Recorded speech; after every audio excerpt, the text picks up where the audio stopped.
ଗୁରୁତର ସୈନିକ କହିଲେ ଶତ୍ରୁ ଧରିନେବା ପୂର୍ବରୁ ସାଥୀମାନେ ମୋତେ ମାରିଦିଅ।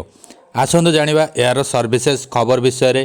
ରୁଷ ଓ ୟୁକ୍ରେନ ଯୁଦ୍ଧର ଏକ ଭିଡ଼ିଓ ସାମ୍ନାକୁ ଆସିଛି, ଯେଉଁଥିରେ 3 ଜଣ ରୁଷ ସୈନିକ ଏକ ଖୋଲା ପଡ଼ିଆ ଦେଇ ଯାଉଥିବା ଦେଖିବାକୁ ମିଳୁଛି। ଏଥିରେ ହଠାତ୍ ଏକ ଛୋଟ ଡ୍ରୋନ୍ ଉଡ଼ି ଆସି ସୈନିକଙ୍କ ଉପରେ ଆକ୍ରମଣ କରୁଛି। ଆକ୍ରମଣ କରିବାର କିଛି ସମୟ ପରେ ଡ୍ରୋନ୍ଟି ଫାଟି ଯାଉଛି।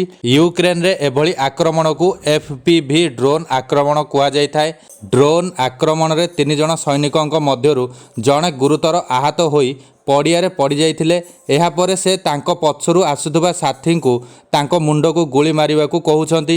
ଆହତ ସୈନିକଙ୍କ ପଛରୁ ଆସୁଥିବା ସାଥୀମାନେ ସୈନିକଙ୍କ କଥା ରଖି ତାଙ୍କ କାନ ପଟିରେ ବନ୍ଧୁକ ରଖି ଗୁଳି ଫୁଟାଇ ଦେଇଥିଲେ। ଏହାପରେ ସେମାନେ ଆଗକୁ ବଢ଼ି ଚାଲିଯାଇଥିଲେ। ତେବେ ଶତ୍ରୁ ହାତରୁ ରକ୍ଷା ପାଇବା ପାଇଁ ଓ ନିର୍ଯାତନା ଦେଇ ଗୁପ୍ତ କଥା ଶତ୍ରୁମାନେ ଯେମିତି ଜୋର ଜବରଦସ୍ତ ହାସଲ ନ କରନ୍ତୁ, ସେଥିପାଇଁ ଗୁରୁତର ସୈନ୍ୟମାନେ ଏଭଳି ପଦକ୍ଷେପ ନେଇଥାନ୍ତି। ତେବେ ଏହି ପଦକ୍ଷେପ ନେବା ସହଜ ହୋଇନଥାଏ।